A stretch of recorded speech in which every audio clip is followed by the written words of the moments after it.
Oh yeah, he was on the limit yesterday, obviously after a couple of incidents as well. But today things seeming a little calmer. I will say, we're always a brave man to keep going back to him, but that's fine, that's fine. I think the good thing is Kevin's at least willing to talk to us, which sometimes when you've been involved in incidents like that, can be quite easy to want to shut down and internalize a lot of those emotions. Yeah, I mean, you should have seen him playing Trackmania last night. He wasn't quite as strong as his teammate Enzo Benito at that, but there were some loud cheers in that. No, look, we know Kevin Siggy's a quality driver. We know he is. There's been a little bit of difficulty to the start of the day, though, for Team Redline, so that's added to the pressure to Kevin Siggy and Jeffrey Rietveld, who, by the way, Rietveld has the third highest percentage win rate on LAN. Yeah, there's a lot of interesting stats around that. Of course, he's also, I think, at least coming into the day, has a couple of our MVP fastest lap awards, which is interesting to note in a BMW, which including here does seem to be quick in qualifying here. Yeah, certainly so, including around this circuit. So Rietveld could be strong. Obviously, I've got to say, Rietveld, I mean, I said it to him the other day when I actually showed him around the stage that we've got here. I was saying, I was like, you're a different driver. Like, I don't know what it is, I don't know where it's come from, but Rietveld online was showing quarterfinals decent, and we always said then he gets into the semi-finals and the final and he's just kind of nowhere. Here, against the toughest competition in the toughest environment, bam, he's at the front. Some people just enjoy the LAN environment, the lights, the pressure, and somewhat relish it. Moritz Lohner, of course, has so much experience in these sort of events, and I was having an interesting chat with him, understanding the slight differences that which he has to deal with. Over the shoulder of Joni Tormala, you can see the countdown running. He's going to have to wait for 340 seconds as we get the rest of the drivers heading out there as we begin yet another qualifying session. And as it has been throughout the course of this team championship in ESL R1 sponsored by Aramco, the margins in qualifying when drivers aren't getting slowdowns is infinitesimally small. Yeah, certainly so. We've seen some big slowdowns already, mostly courtesy of Marcel Chinchik. We'll hope that there won't be any in this session. Dane Warren on the circuit, out wide going through that first corner as we head into qualifying. The first lap times to be set. Dane Warren, I believe, will be the first one to do so. He's into that first sector already. He'll be coming out and over the line and obviously aiming for a 20.1 in the first sector, something like that, something in that ballpark. I feel like there's some pressure on Dane Warren's shoulders here because Josh Rogers is the leading driver in the pairing, of course, there with Mac Backham, and naturally for Dane Warren, he's the natural leader in the pairing for Mitchell de Jong. And with Rogers not having the best of luck in the first two races overall, yes, race one went his way for Warren, he needs to very much live up to the hype in qualifying and put it at the front. I'm not going to say luck's a part of it. I'm going to say Rogers just didn't nail that qualifying lap. Luck is not a part of that. He just didn't nail it. He didn't get it done when it needed to be done. Let's see if Dane Warren can do so. That first sector's a little bit off where we'd want. The second sector needs to be around a 45.4, anywhere on the lower side of that, and we're looking pretty strong. It's a 45.5. This is looking like it's not going to be an amazing lap time, but certainly want to put him in the front half of the grid. Yeah, maybe a 136.2 or so for the Australian, but it's through this final sector where you've got to make sure that the rear end doesn't step around on you. Of course, you've pushed the tires for going on 4 odd kilometers and just now 2 corners to go. The outside of the surface here very slippery on the drag strip, but fortunately for Dane Warren, keeps it within the confines of the racing surface and runs his way all the way using that AstroTurf on the outside to the line. The Australian will cross the stripe with a 30.3 final sector, right about where you want it to be, and manages to get himself back into the 136 zeros. Mate, that final sector's actually on it. 36.0 is with a lap time that I got here, but we said he lost about a half a tenth of the first sector and about a tenth in the second. Pulled it all back in the finals at 36.0. I know the Porsche's pretty decent in the final sector, so fair enough. Kevin Siggy, Mustachio is next. First sector is where the BMW is pretty strong, a 20.151. He will come across the line, challenging for pole position. Oh, it's just about 300th of a second Siggy goes there. And after what was a disappointing day for him yesterday, he very much will need the qualifying performance to lift his spirits. Erhan Yuyovsky in the Audi that struggles through turn number 1. You can see that in the sector time for that first sector, almost a 10th off where we'd expect it to be. Another 10th loss in the second sector for the Macedonian. And where the car maybe is strong with the mid-engine nature, nice and balanced as you throw it through those last double right-handers for Yayovsky, potentially the chance to be able to get closer to the 136.0s. It is another 136.0, but almost half a tenth off. Yeah, obviously RHG not having a great start to Championship Sunday, so dropping down the order a little bit. Third position, I'm not sure that'll be good enough for the first 3 rows. Maybe it will just about be right around about 6th, 5th, 6th position. Jeffrey Rietveld up next. Now the first sector again, decent. The second sector a little slower than Kevin Siggy, but he should be able to set a time around Damore. If he nails the final sector, it might be faster than Kevin Siggy. He'll come out towards the line. Let's see what he will punch in. Team Redline on pole position at the moment. Team Redline go to 4th. Jeffrey Rietveld not getting it done in the final sector, but all 4 drivers within a 10th. But I think importantly, at least for the BMWs, relatively in the ballpark. Rietveld, of course, almost a 10th off, though, of his teammate. Marco Pajic, the Mercedes, not necessarily favoured around here. A relatively good Sector 1, a slightly slower Sector 2, and after James Baldwin was able to bring the Mercedes-AMG Petronas team up towards the front in that first race for Marco Pajic, he now looks to lead the line. To the line, and it's a 136.098. Oh, boys, me. is this a qualifying session? This is very, very tight indeed. 5 drivers, all within a 10th of a second. Here's another one that can get in that ballpark, and you can tell that by his sectors. For an Audi, that's a pretty decent first sector. It's faster than his teammate, a 45.5 in the middle sector as well. He comes into the final one. It's Yuri Toman. RHG needing a really good response here after disappointment in the first 2 races. Third in qualifying at the moment for Erhan Yayovsky. Yuri Toman will try and come through and punch his line up the order. What's it going to be for Toman? It's 3rd. So he goes just ahead of his teammate, setting an identical time to Dane Warren. So we've got 6 drivers split by 800ths of a second, and here comes our drivers champion in the 2023 ESL R1 sponsored by Aramco. That first sector about a 10th off. The second sector though right back on the money, and given that we've seen the RAG pair go 3rd and 4th position, surely for Beneke there is going to be the chance to slide his way on forward. A great run through the final corner in the Maus Audi, and the German looks towards the time and sees another 136.0. No, it's a 136.1. Yeah, finally into the ones, but again, a 10th off pole position. Freddie Rasmussen up next now. His teammate is exceptionally good in the first sector. Freddie Rasmussen not 21.5. Well, finally, we're going to have this 1/10th streak broken by Freddie Rasmussen. He's received a slowdown penalty in the first sector, so around about a 2.5 off. He'll come across the line. I can tell you this will already be 8th position rather, where Freddie Rasmussen will remain behind Beneke. Incredibly tight ahead, but that gap kind of shows a little bit more. Yeah, and that's of course for G2 Esports not exactly what they will want after for the first 2 drivers, Sebastian Job and Isaac Price. They were very much able to deliver inside of the top 5. Here's Patrick Holtzman in the second of the Maus Audi's former Beneke teammate, of course, at Team Redline. Another one of a middle sector where he's lost a bit of time, and as he soars the wheel on that run to the line, don't think that Holtzman's necessarily going to be challenging in that 1/10th bracket that we've been seeing, and indeed it's outside almost a 10.5 off. Yeah, Mount's not actually looking particularly strong here. 7th and 8th in all of this.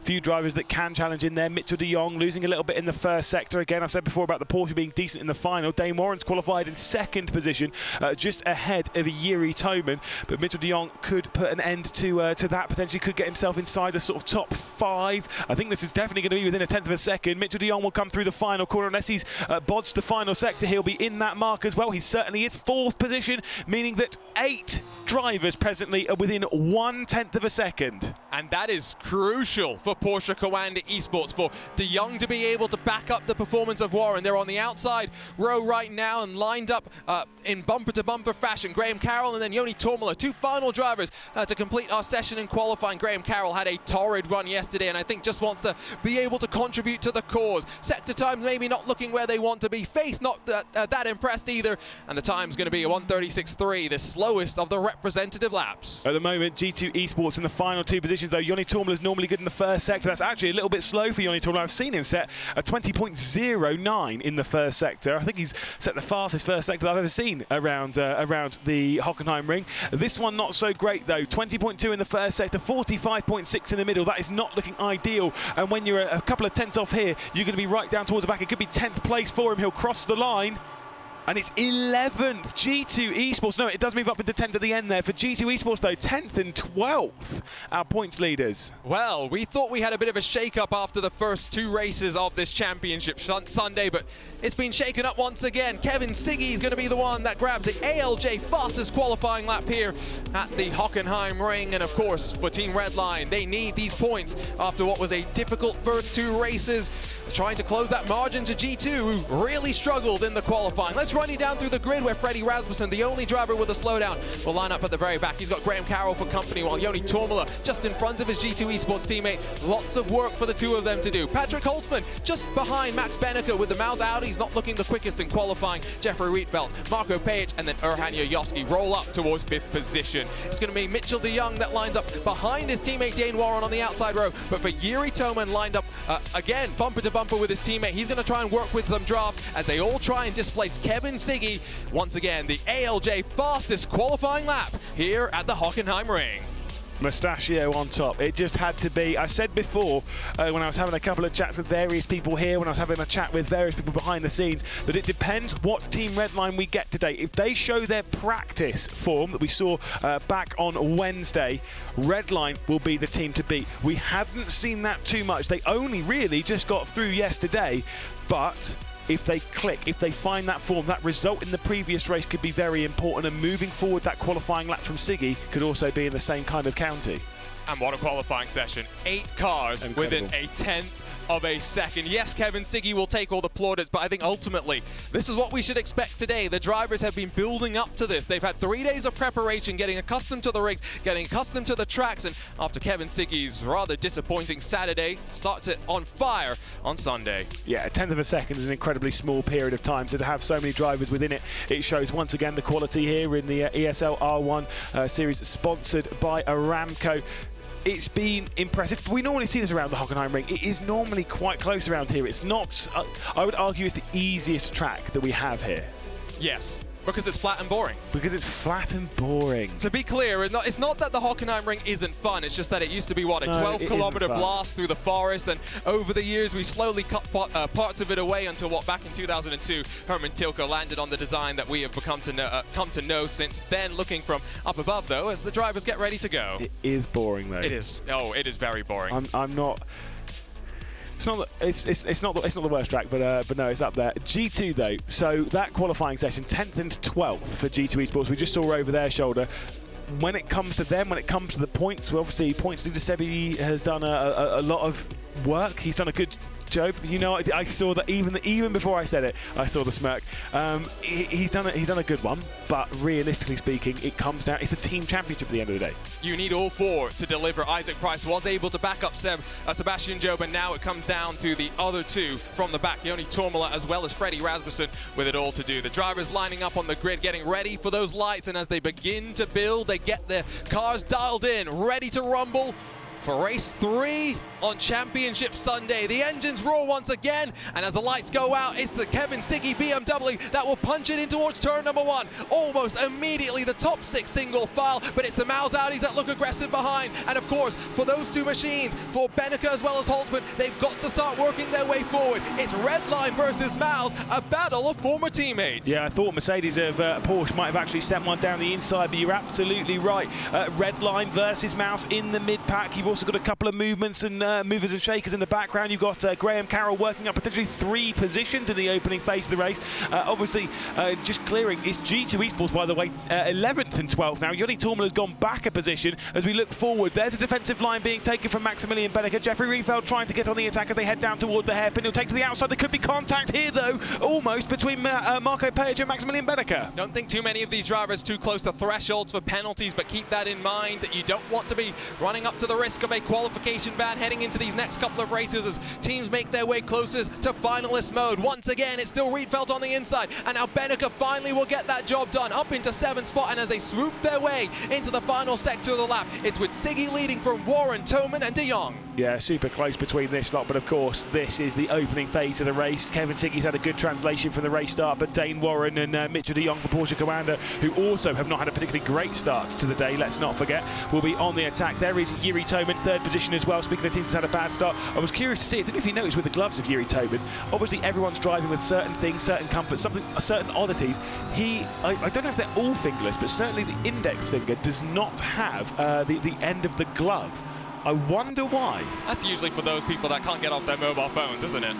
Well, normally you use a fingerless glove for that or for cycling. Oh, that too? Oh, of course, I knew you would be looking towards the bike. Here's a move, though, as the G2 cars try and work their way forward, and it's as he tries to get around the outside of Graham Carroll. He'll compromise the Mercedes, try and pinch him a little bit on the entry, but Carroll parks it on the apex, and as they swoop through in towards the Parabolica, it's a drag race into that hairpin. Yeah, Carroll is trying to defend from the team's leaders at the moment. The outside line will be taken going around the Parabolica for Joni Tormula, but once again, the slipstream's being dished off from the back of Patrick Holzman, so really, the G2 Esports team can't really do anything about it. They'll go to the outside. Joni Tormula will try and attack Graham Carroll here, but he's still going to try and hang on, and I think on this occasion, Graham Carroll will, although that was almost certainly a bit of a squeeze off the circuit.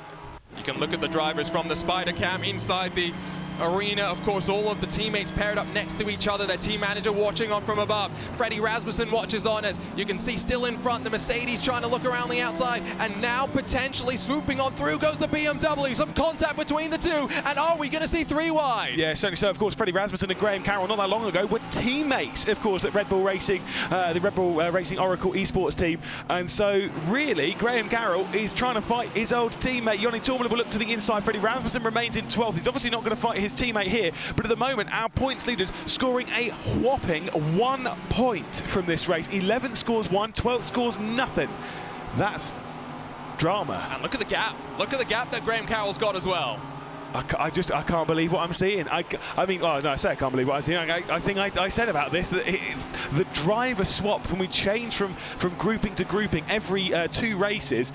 This is the bit that's going to decide it. This is the bit that's going to shape this whole championship Sunday. So for G2, who came into this race as being the strongest team, they're looking, oh, that sounds brutal, but I'm going to say it, they're looking a bit more like the team we were kind of expecting to see. Oh, that is brutal. What I will also say is with that gap that Carroll has got, if they aren't going to be able to bridge it and use that draft, maximum points on offer for G2 in this race will be 3. Carroll covers the inside. Tormula once again, long way around, but this is where, if you're brave, you can try the switchback. Didn't work out for Kevin Siggy a day ago. Will it work out the long way around for Joni Tormula?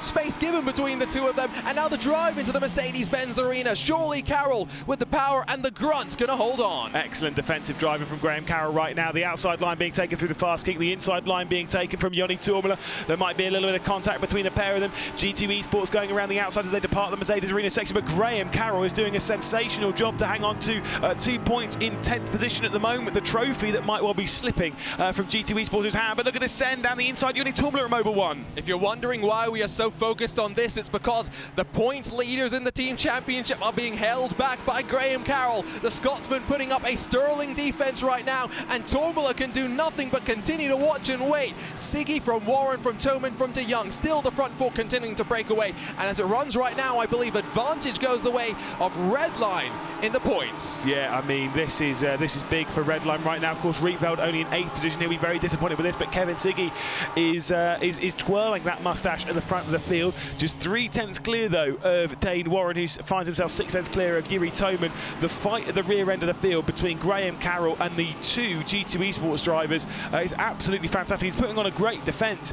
For G2 Esports, though, this is exceptionally frustrating. Nick Dealey, who'll be in the ear of his drives. By the way, the only reason I'll say that is because I know that Nathan Tagan, Nick Dealey can't hear me, so that's fine. But now I think this might be the opportunity. We haven't really seen much fighting up front, and now finally with Joni Tormula to the inside, as much as Carroll will try and pinch him, it is advantage to G2, but only momentarily. Tormula's going to see the momentum given to the car on the outside, and once again the Mercedes, with that slightly better exit off the corner, will try and power its way into the arena. Now once again though, with the roles reversed from a lap or so ago, it's Rasmussen that has to back out and potentially watch as Tormula around the outside might get hung out to dry. Yeah, this is so close, but he's now going to have the inside line of the exit of the Mercedes Arena section, so Graham Carroll will have to potentially settle for that. But has he got the drive off and the run down towards Mobile 1? Freddie Rasmussen might also try and pass his old teammate around the outside. Graham Carroll's going to go. The answer to that question is no, and Yoni Tormler needs to check out now. He's been struggling around the Hockenheim ring. Graham Carroll getting aggressive. Freddie Rasmussen getting aggressive to the outside into the Sachs curve. The three of them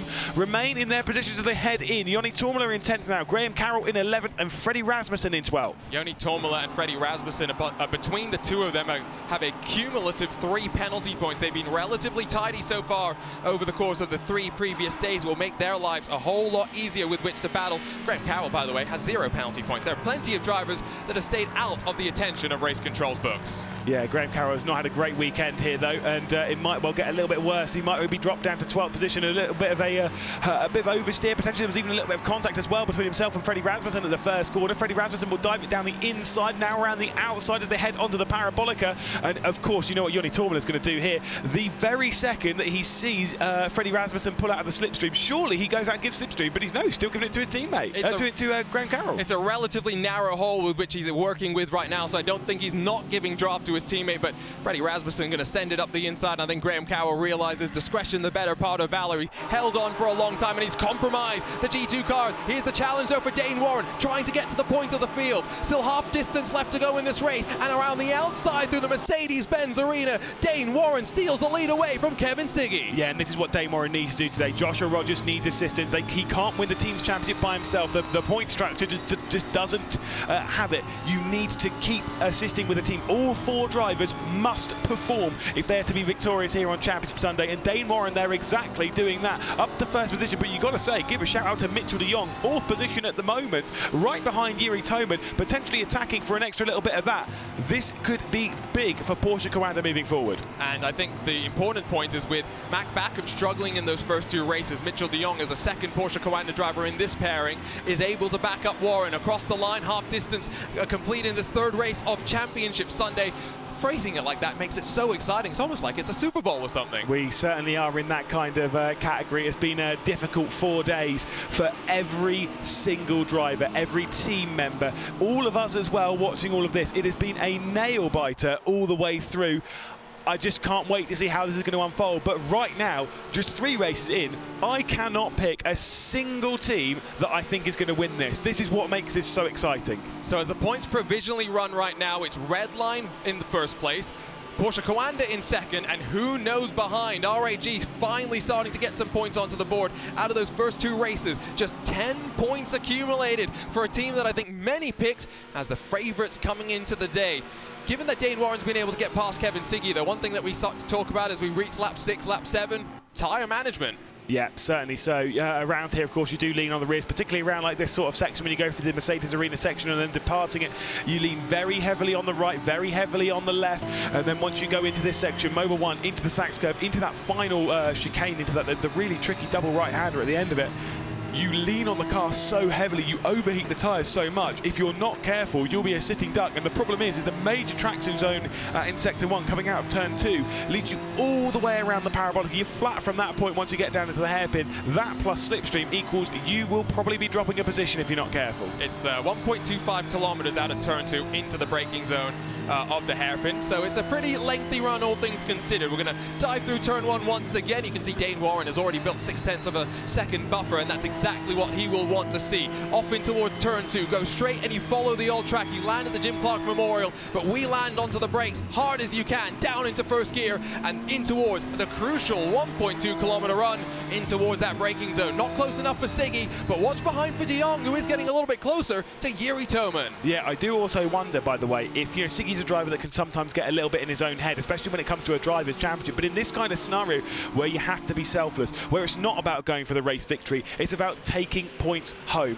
I wonder if Siggy will be a different driver. There is a little bit of a look there from Mitchell de Jong. I think that was more so in defence from Erhan Yovsky, who Yovsky and Toman are trying to get RAG really onto the board now, running 3rd and 5th in this race. So it's a bit of a transformed sort of pacing from them. I would say right now, the order that we're looking at, it's not trying to be disrespectful to G2 Esports because we know they're a fantastic team. We know Sebastian Job, Isaac Price have been incredible all weekend, but the order's looking a little bit more like what we expect. Here's the move from Dane Warren. It started at the hairpin initially, and it was a switchback, and a late switchback at that. Drive off the corner for Kevin Siggy on the outside, able to get onto full power a little bit earlier, but of course slightly lower traction for that BMW, and allowed Dane Warren just that little bit more opportunity to match the speed and in through that very, very tricky turn number 8 at the Mercedes-Benz Arena. Finally the advantage had shifted and Kevin Siggy could do nothing but watch as Dane Warren grabbed the lead. Going to come to the end of lap number 7, now riding on board with a second Porsche Coanda Esports car. De Jong back in 4th, sandwiched by some RAG Audis. Yeah, the big thing for Redline right now is the fact that Rietveld's not there to assist. Inside the top 5, of course, you've got 2 Porsche Coandas, 2 RAGs, and the lone soldier for Team Redline. Mitchell de Jong taking a bit of a look down the inside of Yuri Toman. 3rd position is what Toman's hanging on to. Bit of a mistake there, though, in the background. I don't know if you saw that from Yujovski. He was in too deep coming into turn 2, and I think Marco Page might be close enough if he's got a good drive off. He is starting to close in that draft. It's a little bit back from where we ride on board up into that hairpin. Find your braking zone on the left-hand side and find that battle as well. It's Pajic on the outside. Yujovski with the compromise run. Forced tight, and now potentially is going to have to watch behind, because look at Patrick Holtzman as well and Max Benecke in those Maus Audis, because they will need to work on forward. Just 2 laps left to go, and the draft could pack all these cars up. There were 8 cars within a 1/10 of a second in qualifying. The 9th of those was Patrick Holtzman, just about a 1/10 and a half off of that. And guess what? We've got 9 cars for the race lead. We're heading on to the penultimate lap of the race, so there's still plenty of time for some moves to happen. But I've got to say, Dane Warren is checking out to the point where I don't think we'll see him again in this race until we come over to cross the start-finish line for the final time. Warren is looking like a man transformed. Well, we had 3 pole positions and then race victories for Porsche Coanda to end the day. The final 2 were, of course, Josh Rogers, but the one before was Dane Warren. 3 consecutive Porsche Coanda Australian wins. And in towards the final corner we go to start the penultimate lap of the race. Yeah, here we go then. So Warren, Siggy, again, big gaps between the pair of those, but it's tight all behind, including this here, the tightest gap that we've seen. Yujovski's also dropping off of this a little bit as he's coming under pressure from Marco Pajic, courtesy of that attempt coming down to the hairpin. Mitchell de Jong, I think he kind of has to try something because of the slightly slower start from Porsche Coanda, but with the issues for G2 Esports, with the fact that Redline don't have Rietveld up here as well, they must, and absolutely have to take advantage of this scenario. I think, like you say, you've got to take the opportunities when they are there, and de Jong closes, but I don't think he closes fast enough into the braking zone. Now riding up to the rear bumper, and Toman sees him coming and switches to the inside. De Jong cuts back and is going to dive deep under the anchors. Gets through initially with some contact, but Mitchell de Jong matches Dane Warren on getting up to the podium. Yeah, also behind Marco Pajic is dealing with Maximilian Benecke for 6th position, so it's super close there. Great move from Mitchell de Jong. Yuri Toman as well, I think that was just about on the line. Nothing too major there, a big send from him, but the door was open, so Porsche Coanda see 2 drivers onto the podium. Maximilian Benecke, though, has received a 1-second post-race penalty for not leaving racing room. I think that was out of the hairpin. And so that means that he will drop back behind both Jeffrey Rietveld and Patrick Holtzman, so that's a couple of points that unfortunately for Benecke that he will lose. He came into this day of competition with 0 penalty points, and so that's going to be good for him because likely to have a couple more added there. Patrick Holtzman's also got 1 second. It won't change too much though. That'll just drop him a bit further down, so nothing too crazy there. But like I say, Maximilian Benecke's one is actually quite big because it gives Rietveld 7th position, so an extra couple of points to Team Redline. And like you say, if it comes down to 1 or 2 points later on as to who's in finalist mode and who's not, those 2 points could make a big difference. So Benecke will drop down the order and Rietveld will gain from it. On to the final lap we go then, and it's Australian for Porsche Coanda that leads, but it's Dane Warren, not Josh Rogers, that might grab the first victory. Behind, you can see that Rietveld doesn't want to wait for the penalty to be calculated at the end of the race. He's going to try and get that run up in towards the hairpin as they swoop their way through the left and in through that long left-hander that then builds you up into the braking zone. The draft is playing its part, and now Benecke with relatively little help from Pajic up the road is going to go all the way to the white line. Yeah, certainly so. Obviously taking that big defensive line straight down the outside. Jeffrey Rietveld will go. He was taking a lot of risk here. He may not have even been told about the penalty, so he's going to try and get around the outside. The mouse driver does give him room, so Maximilian Benecke just about trying to fend off Jeffrey Rietveld. That was super stuff from him. No big move as well from Holtzman to get himself back involved in all of this. So Benecke hangs on to 7th position, but of course a post-race penalty will switch that, as once again it's a 10-second time penalty. That said RAG, but Patrick Holtzman, I'm not exactly sure what the penalty was there, but is there drama for RAG up towards the front, as maybe the status quo has somewhat returned in terms of pace? Certainly so. Dane Warren, though, into the final sector. He's been brilliant. He's now put out over 1.1 seconds, Arjuna. It's been a fantastic drive, and when you think of Porsche Coanda Australians, you think of Josh Rogers, but Dane Warren in 2023 is making a case for why he wants to become maybe Porsche Coanda's next Australian superstar. He'll round that final corner and grab the victory in that number 57. Kevin Siggy's going to grab second. He'll be delighted to at least put the misfortune from yesterday aside, especially since chasing him down was Mitchell de Jong, who tagged him twice yesterday. Yeah, certainly so. It was very dramatic between the pair of them. But of course, once again, the fireworks go off, the focus on the trophy, and maybe the change of who is eyeing it up right now. Big drama for G2 Esports after being dropped down the order, barely scoring anything in that race. Team Redline, Porsche Coanda starting to get themselves involved in the mix. Porsche Coanda with a first and a third. Absolutely incredible. Oh, that's a little bit more emotion than we've seen from Dane Warren. You can tell that these victories are going to mean more today. You can see that Mitchell de Jong also has a bit of a cloth. He's wiping the sweat off his brow. And it is a hot day in there. Even with air conditioning, when you're working this hard behind the wheel, you better believe the drivers will be sweating. Oh, yeah, it is. Like I say, whilst it's actually not that hot in there, the air conditioning's working quite well. It's still pretty toasty. Here's the move, though, that Mitchell de Jong was able to do straight down the inside of Yuri Toman, diving in a little bit too deep. I'm sure Race Control might take a little bit of a look at it, but for me, on my money, that is absolutely fine. Parked on the apex, easy as you like. Didn't miss the corner. Yeah, Mitchell de Jong takes all that experience from so many disciplines. He raced in eNASCAR, iRacing Rallycross World Champion, X Games medalist in the real world, and now, of course, a Porsche Coanda factory driver. You can see the little bit of a twitch with that contact, but I think all's fair in love and war. Let's go down to the stage, though, and talk to Dane Warren. Welcome back to the main stage with the two main men. First and third, an incredible performance, of course. Getting those points, those ever elusive points on the board for Porsche Coanda. Now, I kind of just wanted to take a step back very briefly to just talk about, your approach to this, because coming into this, we have a lot of the penalty points carrying over and going across the entire team now. Are you approaching these races slightly differently, maybe a little bit more conservatively, considering the penalty points that could potentially happen, rather than, in the Drivers' Championship when it only just kind of rests on your shoulders?